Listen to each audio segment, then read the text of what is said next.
नमस्कार। आज हम एक बहुत ही दिलचस्प यात्रा पर बात करने वाले हैं। नमस्कार। हाँ, एक ऐसी यात्रा जो सिद्धार्थ गौतम से शुरू होकर बुद्ध बने तक जाती है। बिल्कुल। उनके जन्म से जुड़ी भविष्यवाणियां, फिर जीवन के सच से सामना, ज्ञान की खोज और पहला उपदेश। सही कहा। और हमारी ये पूरी चर्चा एक खास लेख पर आधारित है जिसका शीर्षक है बुद्ध, भविष्यवाणी से ज्ञान प्राप्ति तक। हाँ, तो आज हम इसी स्रोत के जरिए उन घटनाओं, उन मोड़ों को समझने की कोशिश करेंगे जिन्होंने एक राजकुमार को बुद्ध बनाया। बिल्कुल। और ये समझने की कोशिश करेंगे कि सिद्धार्थ तथागत कैसे बने, मतलब वो जिन्होंने सत्य को पा लिया। तो शुरुआत करते हैं।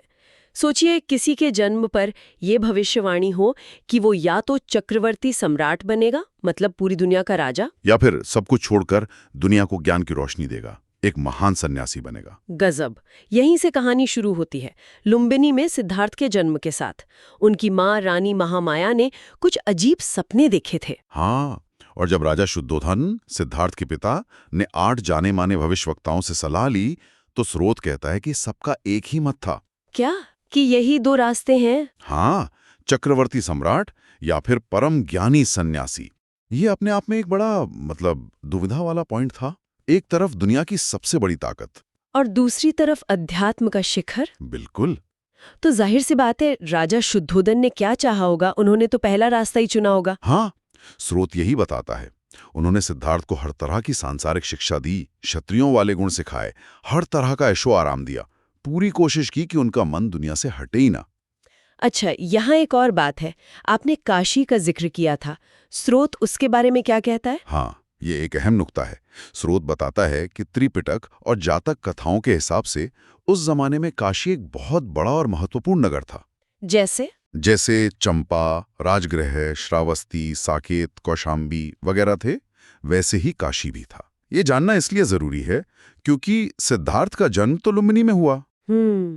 पर ज्ञान मिलने के बाद उन्होंने अपना पहला उपदेश, वो जो धर्मचक्र प्रवर्तन कहलाता है, वो काशी के पास सारनाथ में ही दिया। अच्छा, तो ये उस इलाके की इम्पोर्टेंस दिखाता है। बिल्कुल, उसकी बौद्धिक और सांस्कृतिक अहमियत। लेकिन पिता की इतनी कोशिशों के बावजूद भी क्या सिद्धार्थ का मन रमा? स्रोत तो कहता है कि वो अक्सर खोए खोए से रहते थे। हाँ, बिल्कुल। ऐसा लगता है कि बाहरी सुख सुविधा उनके अंदर जो सवाल उठ रहे थे, उनका जवाब नहीं दे पा रही थी। वो बेचैन रहते थे। शायद इसीलिए उनकी शादी भी कर दी गई, उन्हें बांधने की कोशिश। हाँ, एक प्रयास था कि शायद पारिवारिक जीवन में बंधकर उनका मन स्थिर हो जाए। लेकिन क्या वो उथल-पुथल रुकी? शायद नहीं। लगता तो नहीं, क्योंकि इसके बाद ही वो घटनाएं हुई जिन्होंने सब कुछ बदल दिया। वो रथ यात्राएं। हाँ, वो 4 दृश्य। स्रोत के अनुसार पहली बार जब वो शहर घूमने निकले तो उन्होंने 3 चीजें देखीं जिन्होंने उन्हें हिला कर रख दिया। पहला, एक बहुत बूढ़ा आदमी, कैसा? बिल्कुल कमजोर, कमर झुकी हुई, लाठी के सहारे चलता हुआ। ओह। और दूसरा? दूसरा, एक बीमार व्यक्ति जो दर्द से तड़प रहा था। और तीसरा तीसरा एक शव जिसे लोग ले जा रहे थे और पीछे उसके घर वाले रो रहे थे। ये तो बहुत ही विचलित करने वाले दृश्य होंगे। बिल्कुल। स्रोत कहता है कि इन दृश्यों ने सिद्धार्थ को जीवन की सच्चाई दिखाई। बुढ़ापा, बीमारी, मौत, अनित्यता, दुख। इससे दुनिया के प्रति उनकी उदासीनता और बढ़ गई। ये सिर्फ देखना नहीं था, ये तो जीवन के सच से आमना सामना था। सही कहा। लेकिन बात यहीं खत्म नहीं हुई।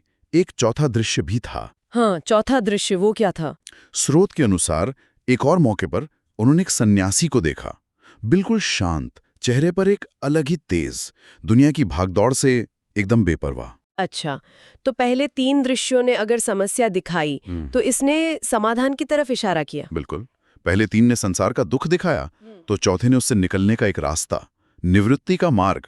उस सन्यासी की शांति ने सिद्धार्थ को बहुत प्रभावित किया। तो यहीं से उनके मन में त्याग का विचार और मजबूत हुआ होगा। हाँ, स्रोत यही कहता है कि सांसारिक जीवन बेकार है, असली शांति तो त्याग में है। ये सोच उनके मन में गहरी होती गई। ये उनके आगे के जीवन दर्शन का आधार बन रहा था। और इसी सब उधेड़-बुन के बीच उनकी शादी के करीब 10 साल बाद उनके बेटे का जन्म हुआ। हाँ, राहुल का जन्म आमतौर पर तो एक खुशी की बात होती है। लेकिन सिद्धार्थ की प्रतिक्रिया? वो अलग थी। लेख में लिखा है कि जब उन्हें खबर मिली तो उनके मुंह से निकला राहु। राहु मतलब बंधन। हाँ, बंधन। और इसीलिए बेटे का नाम राहुल पड़ा। ये दिखाता है कि वो अब परिवार को, मोह को एक रुकावट की तरह देख रहे थे। बिल्कुल। उनका मन अब पूरी तरह से उस दुनिया से हट चुका था जिसे उनके पिता ने उनके लिए बनाया था। और फिर उन्होंने फैसला कर लिया। स्रोत के मुताबिक उन्हें लगा कि ये बंधन और मजबूत हो, इससे पहले इन्हें तोड़ना होगा। और फिर 29 साल की उम्र में ज्ञान की तलाश में एक रात वो चुपचाप महल, परिवार सब छोड़ के निकल गए, जिसे महाभिनिष्क्रमण कहा जाता है। महाविनिष्क्रमण। लेकिन उन्होंने घर छोड़ा क्यों, इस पर भी अलग अलग विचार हैं ना। स्रोत इस बारे में क्या कहता है? हाँ, बताता है। कुछ विद्वान मानते हैं कि उस समय यज्ञों में जो जानवरों की बलि दी जाती थी, वो हिंसा देखकर उनका मन बहुत दुखी हुआ। अच्छा, ये कारण हो सकता है, सामाजिक बुराई के खिलाफ। और दूसरा नजरिया यह है कि सिद्धार्थ इतने करुण थे, इतने दयालु थे कि वो दूसरों का दुख बर्दाश्त ही नहीं कर पाते थे। उन्हें लगता था कि जब दुनिया में इतना दुख है तो मेरा अकेले सुखी रहना स्वार्थ है। तो मतलब सबके दुखों का हल ढूंढने निकले। हाँ, ये दोनों वजह बताती हैं कि शायद कोई एक सीधा सा कारण नहीं था।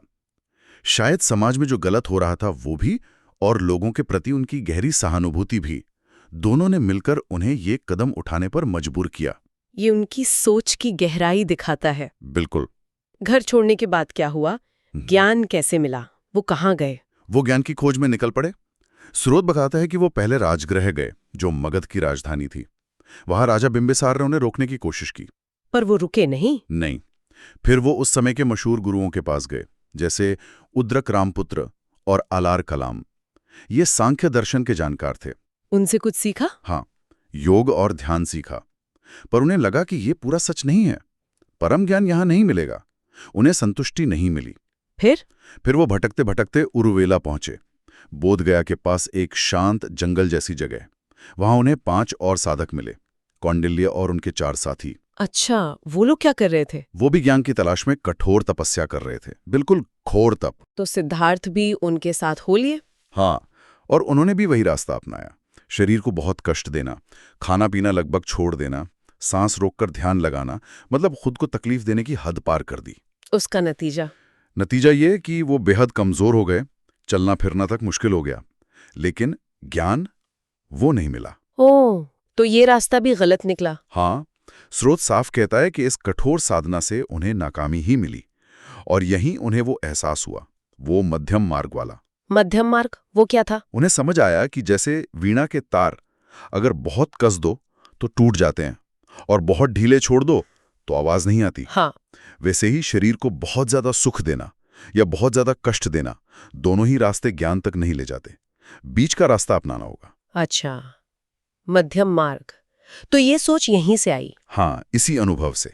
इसके बाद उन्होंने तपस्या छोड़ दी, खाना पीना फिर से शुरू किया। लेकिन उनके वो 5 साथी? वो नाराज हो गए। उन्हें लगा सिद्धार्थ रास्ते से भटक गए हैं। वो उन्हें छोड़कर सारनाथ चले गए। तो सिद्धार्थ अकेले रह गए? हाँ, अकेले। उन्होंने निरंजना नदी में स्नान किया, भोजन किया, शरीर में थोड़ी शक्ति आई। फिर वो गया के पास एक पीपल के पेड़ के नीचे बैठ गए। उसी पेड़ के नीचे जिसे आज बोधि वृक्ष कहते हैं। बिल्कुल।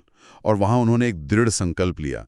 स्रोत बताता है कि उन्होंने तय किया कि जब तक सच का, परम ज्ञान का बोध नहीं हो जाता, वो यहां से नहीं उठेंगे, चाहे जान चली जाए। क्या निश्चय था! हाँ, और फिर 7 दिन और 7 रात वो उसी समाधि में बैठे रहे, और 8वें दिन वैशाख महीने की पूर्णिमा को उन्हें ज्ञान प्राप्त हुआ। हाँ, उन्हें संबोधि प्राप्त हुई।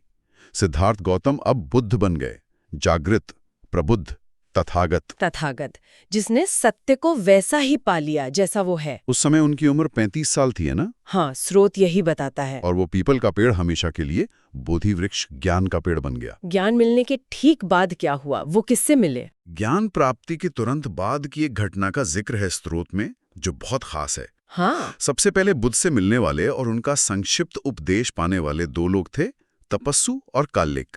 तपस्सु और कालिक, ये कौन थे? ये शायद बंजारे या व्यापारी थे, और उन्हें शूद्र वर्ण का माना जाता था। अच्छा, और बुद्ध ने उन्हें उपदेश दिया और अपना अनुयायी बनाया। हाँ, उन्हें पहला अनुयायी बनाया। जरा सोचिए, उस समय के समाज में जहां वर्ण व्यवस्था इतनी कठोर थी। हाँ, ये तो बहुत बड़ी बात है, एक क्रांतिकारी कदम। बिल्कुल। ये दिखाता है कि बुद्ध का ज्ञान और उनकी करुणा किसी जाति या वर्ण तक सीमित नहीं थी, सबके लिए थी, शुरू से ही। सही कहा। ये उनके धर्म की शुरुआत की नींव को दिखाता है, समावेशी। ज्ञान प्राप्ति के बाद बुद्ध ने क्या किया? सबसे पहले किसे उपदेश दिया, विस्तार से?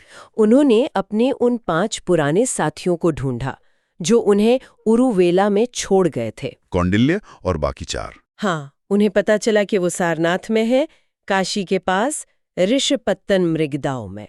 तो बुद्ध बोधगया से सारनाथ गए और वहां जाकर उनसे मिले। हाँ, और वहीं उन्होंने उन 5 भिक्षुओं को अपना पहला विस्तृत उपदेश दिया। इसी घटना को धर्मचक्र प्रवर्तन कहते हैं। धर्म के पहिए को चलाना, सत्य के चक्र को गति देना, एक नए युग की शुरुआत। बिल्कुल। और इस पहले उपदेश का सार क्या था, निचोड़ क्या था? स्रोत के अनुसार बुद्ध ने उन्हें समझाया कि देखो भाई, सच को खोजना है तो 2 सिरों से, 2 एक्सट्रीम से बचना होगा। कौन से 2 सिरे? पहला, दुनिया के सुखों में, भोग विलास में पूरी तरह डूब जाना, जैसा जीवन उन्होंने राजकुमार की तरह जिया था।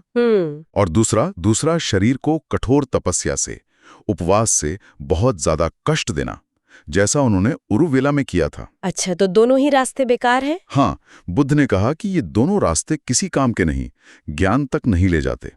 तथागत ने एक नया रास्ता खोजा है, मध्यमा पतिपदा, यानी मध्यम मार्ग। बिल्कुल, बीच का रास्ता। यही रास्ता है जो ज्ञान, शांति और निर्वाण तक ले जाता है। ये उनके खुद के जीवन के अनुभवों का निचोड़ था, न भोग न तप। संतुलन। हाँ, संतुलन, जागरूकता, चीजों को वैसे देखना जैसी वो हैं। यही मध्यम मार्ग उनकी पूरी शिक्षा का केंद्र बना। और उन 5 साथियों ने ये बात मानी। हाँ, वो 5 भिक्षु उनका उपदेश सुनकर उनके शिष्य बन गए और यहीं से बौद्ध संघ की शुरुआत हुई। इसके बाद धर्म का प्रचार कैसे शुरू हुआ? बुद्ध अपने इन 5 शिष्यों के साथ वाराणसी गए। स्रोत बताता है कि वहां यश नाम का एक अमीर व्यापारी का बेटा और उसके कई साथी उनके अनुयायी बने। अच्छा, तो अब संघ बढ़ने लगा? हाँ, और यहाँ से धर्म प्रचार का काम एक तरह से व्यवस्थित रूप से शुरू हुआ। बुद्ध और उनके शिष्य फिर गांव-गांव, शहर-शहर घूमने लगे। क्या सिखाते थे? वही मध्यम मार्ग, 4 आर्य सत्य, दुख और उसके निवारण का रास्ता। धीरे धीरे उनकी प्रसिद्धि पूरे उत्तर भारत में फैल गई। लेख में एक किस्सा उनके पिता से जुड़ा हुआ भी है, कपिलवस्तु वाला। बुद्ध की ख्याति उनके घर कपिलवस्तु भी पहुंची। उनके पिता राजा शुद्धोधन अब बूढ़े हो चले थे। उन्होंने बेटे को देखने की इच्छा जताई। तो उन्होंने बुद्ध को बुलाया होगा? हाँ, कई बार दूत भेजे। लेकिन मजे की बात यह थी कि जो भी दूत बुद्ध के पास जाता, वो उनके उपदेश सुनता और खुद ही भिक्षु बनकर वहीं रह जाता, वापस ही नहीं लौटता। अरे वाह! हाँ, आखिर में राजा ने बुद्ध के बचपन के दोस्त कालुदाई को भेजा। कालुदाई ने जाकर बुद्ध को मनाया और वो कपिलवस्तु आए। ये दिखाता है कि उनकी बातों में, उनके व्यक्तित्व में कितना असर था। सच में। तो ये थी पूरी कहानी, एक राजकुमार जिसके लिए 2 महान रास्ते बताए गए थे, जिसने दुनिया के दुख को बहुत करीब से महसूस किया, सच की खोज में सब छोड़ा, कठिन रास्ते आजमाए और अंत में मध्यम मार्ग से ज्ञान पाकर तथागत बना। और इस पूरी यात्रा का और उनकी शिक्षाओं का जो निचोड़ है, वो है मध्यम मार्ग। बिल्कुल, ये सिर्फ कोई किताबी बात नहीं, बल्कि उनके अपने जीवन के अनुभवों से निकला एक प्रैक्टिकल रास्ता है। न जरूरत से ज्यादा भोग, न जरूरत से ज्यादा तप, बीच का रास्ता, संतुलन और जागरूकता। वाकई ये कहानी दिखाती है कि कैसे कोई इंसान अपने अनुभवों से, अपनी सोच से और सच की अपनी लगन से पूरी तरह बदल सकता है और दूसरों के लिए प्रेरणा बन सकता है। हाँ, और अंत में श्रोताओं के लिए एक सवाल छोड़ जाते हैं जो स्रोत से ही जुड़ा है। हमने बात की कि बुद्ध ने घर क्यों छोड़ा। इस पर विद्वानों के अलग अलग मत हैं। हाँ, कुछ यज्ञों की हिंसा को कारण मानते हैं, कुछ उनकी करुणा को। तो सोचिए, अगर हम किसी एक कारण पर ज्यादा जोर दें, मान लीजिए हम कहें कि उनकी मुख्य प्रेरणा सामाजिक अन्याय जैसे यज्ञों की हिंसा थी, तो बुद्ध के रास्ते और उनकी शिक्षाओं को समझने का हमारा नजरिया कैसे बदलेगा? और अगर हम माने कि उनकी मुख्य प्रेरणा दूसरों का दुख देखकर उपजी करुणा थी, तो हमारी समझ पर क्या असर पड़ेगा? ये सोचने वाली बात है। ये याद दिलाता है कि इतिहास को या किसी महान इंसान की प्रेरणाओं को समझना कितना पेचीदा हो सकता है। कोई एक सीधा जवाब शायद ना हो। बिल्कुल। इसी विचार के साथ आज की ये चर्चा यहीं समाप्त करते हैं। अगली बार फिर मिलेंगे एक नए विषय और नए स्रोतों के साथ। जरूर। नमस्कार। नमस्कार। गुजारिश है, अगर वीडियो अच्छी लगी हो तो लाइक करें, शेयर करें और सब्सक्राइब जरूर करें। और हाँ, बेल आइकॉन दबाना ना भूलें। हाँ, ताकि नए वीडियो सबसे पहले आप तक पहुंचे।